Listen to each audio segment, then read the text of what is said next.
Hi, I'm Nikki from Find Me Crafting. One of my personal absolute pet peeves is having dry lips. Hate having dry, crusty lips.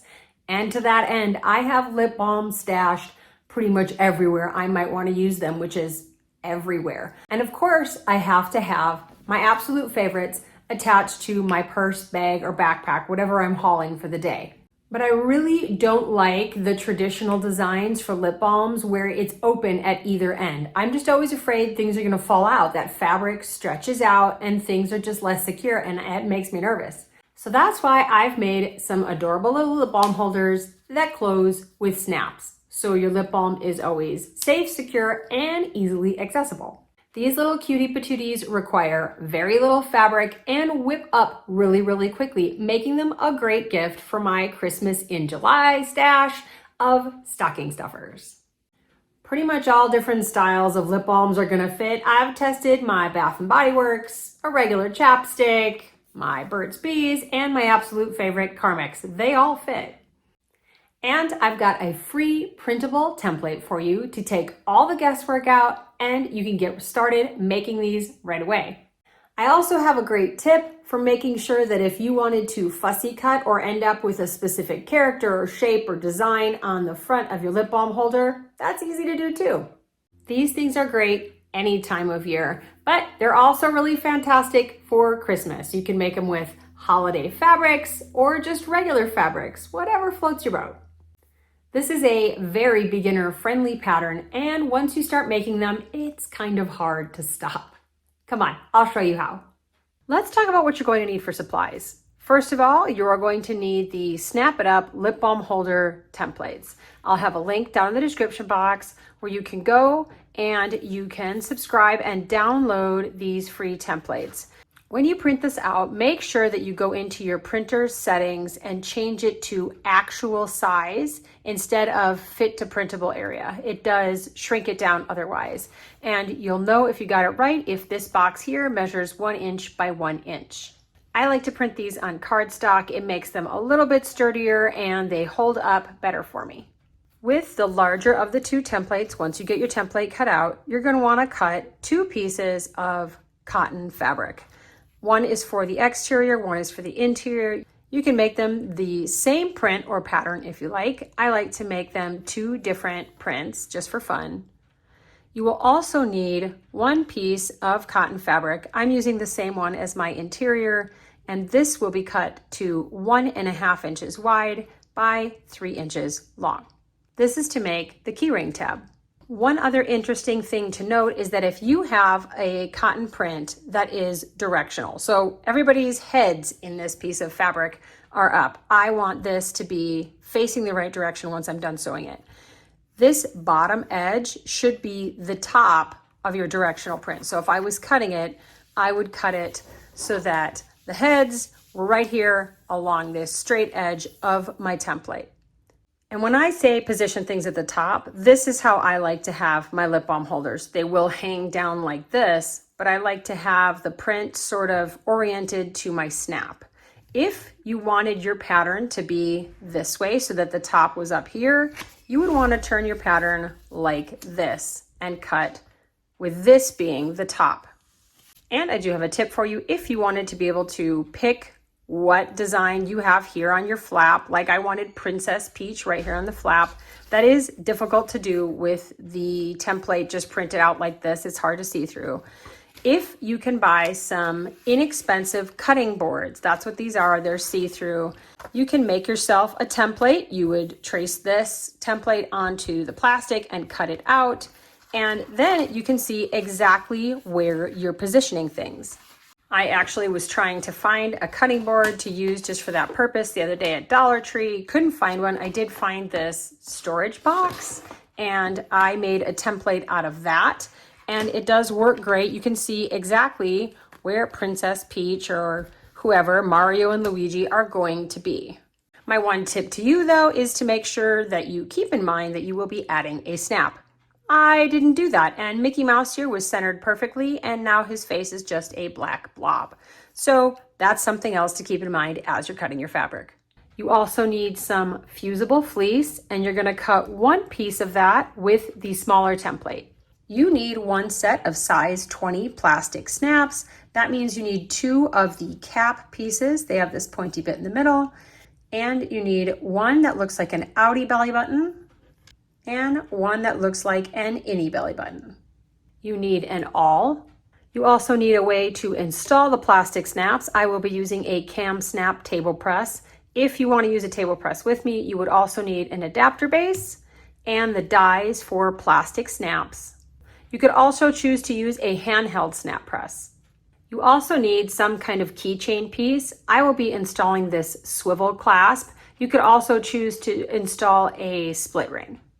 And other than that, you need some basic sewing tools like a cutting mat, a cutting ruler, a rotary cutter, a pair of fabric scissors, a sewing machine, matching or coordinating all-purpose thread, a fabric marking tool, an iron and ironing board, sewing clips and or pins, and optionally a fabric turning tool, which helps just poke all of the corners out. You need to start by fusing your interfacing to the back of either of your main body fabric pieces. I'm going to be attaching mine to the exterior, and you just want to center it up on the back. There should be about 1/4 of an inch around the outside where there is no interfacing. Hold it in place, flip it over, and iron from the front of your exterior cotton fabric. While you're over at your ironing board, you might as well get your little Keyring tab ready to go. You want to take your little 1.5 by 3 inch piece of fabric, fold it in half, line up your edges, and give it a quick press. You want to open it up and then fold one side up to meet that center line that you just created and press it again. Flip it around, repeat for the other side where you're just folding up the edge like so and pressing. And lastly, fold it in half. Line up your edges, give it one more quick press. And now you want to take this to your sewing machine and just sew with a 1/8 inch seam down that open side to close it. I usually just sew across the end, and I do another 1/8 inch seam up the other side. You really only need the 1 seam to close the edge, but I think it looks nicer when both sides are uniform. The next step is to attach your keyring tab to your exterior fabric. So you have your keyring tab all sewn up, and you want to slide the end through your swivel clasp, or you could always slide it through a split ring. That'll work the same way. Line up your ends. And now we want to mark the right side of our exterior fabric with the pretty side facing you. I'm going to mark 3/4 inch down from this little top edge. With that line marked, I want to put the keyring portion to the center of my fabric, and I'm going to line up my keyring tab edges just below that line. That's how I'm making sure I've got it in the right place. And I want to have about 3/4 of an inch of this tab on the fabric. In the next step, we are going to be sewing around the outside of the lip balm holder itself. You could wait and do this next step then, but I'm telling you, if you sew anything like me, basting this in place right now will save you a lot of frustration and hassle, because as you're sewing in the next step, I find that this little keyring guy wants to move around, he wants to shift, and I will end up with a skiwampus, crooked keyring tab that'll drive me insane, that I will either have to rip out or just resign myself to staring at for forever. So I recommend taking this to the sewing machine right now and just sewing with like a 1/8 inch seam across that keyring tab, attaching the exterior of your fabric to your keyring. So now that you have your really pretty straight keyring tab in place, it's going to be time to attach the front and the back. So with the front facing up at you, you're going to lay your interior down on top, line up your edges, and clip it in place. You do want to mark about a 2-inch section over here on the left that you are not going to sew in the next step. You don't want to make it over here by this little corner. That makes it hard to sew up later. So you want to go in about, I don't know, half an inch. Give yourself that 1.5 to 2 inches over on the other side. Next, you want to take this to your sewing machine, and starting here just past your area that you've marked off, you're going to sew with a 1/4 inch seam up and around and down and all over here, and stop right here at your second marked area. And of course, you want to backstitch at the beginning and the end of this. Next, you want to remove the excess fabric from the corners. You want to cut on a diagonal here, right across each of the corners, making sure not to cut your stitch line, but get right up next to it. You're going to do that for all 4 corners. You can also cut off the extra fabric here from the keyring tab. And then you also want to cut over here at this corner. I'm going to cut on a diagonal right in here, right up to my stitch line, and do that on the other side as well. And lastly, you want to cut little slits around this rounded area of the holder. You don't want to cut your stitch line, but about every 1/2 inch, you want to make little snips. This helps this rounded area lay flat.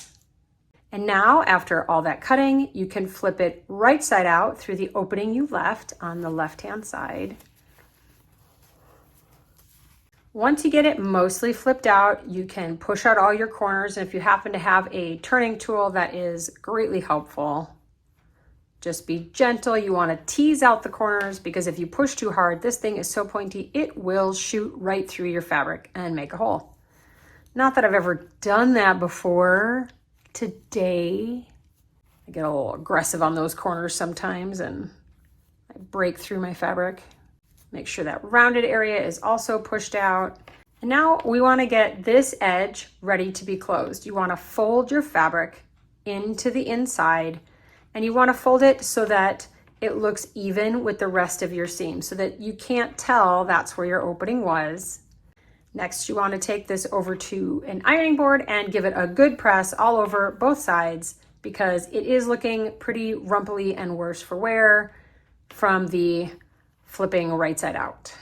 Next up is to take it back to your sewing machine, and I'm going to start over here at this corner just in front of my opening, and with a 1/8 inch seam, I want to top stitch over that opening to close it, and then continue on all the way around. Top stitching makes it look much crisper and more professional.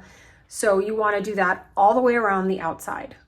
Grab some clips or pins, and we are going to sew the actual pocket of the lip balm holder. You want to fold the bottom corners here up to meet this top corner. Line that all up very well and clip in place. And then you want to go to your sewing machine and just sew down both sides. I try to aim for that seam I just made from my top stitching and just sew right on top of it.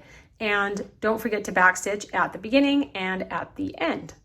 All that's left to do at this point is install the plastic snaps to the front of the lip balm holder. It is a great idea to test out a lip balm, make sure everything's fitting. Yep, looks awesome. And while I'm installing the snaps, I do find it extremely useful to have a lip balm inside the holder itself. Otherwise, I am a little more aggressive as I'm installing my snaps. They tend to be pulled over too far to the side, and it makes this too tight when I actually put a lip balm inside. So it's useful to have it inside. Fold your flap over, make sure it's not pulled too tight, and then I grab my little cap piece, the one with the pointy bit, and I'm going to place it where I think it looks good. See if it looks centered. And then when I've got it where I want, I'm going to just push down pretty hard on the cap, and it will puncture just a tiny little hole that you probably can't see, but I can see. Right here, I'm going to take my awl, put it in that hole, and I'm going to push it all the way through the fabric. So that's the hole for my top snap. So I'm going to put it back on top where I want it to be in the end. Grab my fabric marking pen, and I'm just going to stick it into the hole I just made and put a dot on the fabric underneath. And then you can take your lip balm out, and right where I've made my dot, I'm going to puncture another hole. And it's just got to go through this front part of the lip balm holder. I like to go all the way through to make my hole a little bit bigger. And now all that's left to do is actually attach the snaps. If you have any trouble at all with snaps, I will link a video up here that will walk you through it step by step. If you're using a cam snap press, you need to put the adapter into the base. And I'm going to be installing the outie belly button on the top portion. So I'm going to put the innie belly button looking die into my press. And you want to put the cap piece from the exterior into the interior so that you can see that little prong. I'm going to put my outie belly button piece on top, and then I'm going to put this into my press with the cap down on the bottom. And then moving my fingers out of the way, I will press down. And if you feel a little winded, then you've probably done it right. Now I'm going to take my second cap piece, and it's going to go from the inside to the outside, to the exterior fabric. So you can see my prong sticking out. I'm going to put my innie belly button here on top of that, and of course change out my die. I will be using now the one with the outie belly button in the center. That's the die you need for this. And then once again, put this cap side down into my base. Get your fingers out of the squish zone and press down. You're gonna wanna test the snap, make sure it works. Yep, there it is. Look at how fantastic. I predict I'm gonna be making a lot of these because I love them so very much. Make a batch in fun fabrics and gift them with your go-to lip balm. They're perfect for birthdays, holidays, and just because surprises. If you want more easy sewing projects like this, don't forget to subscribe and hit the notification bell down below. Happy crafting!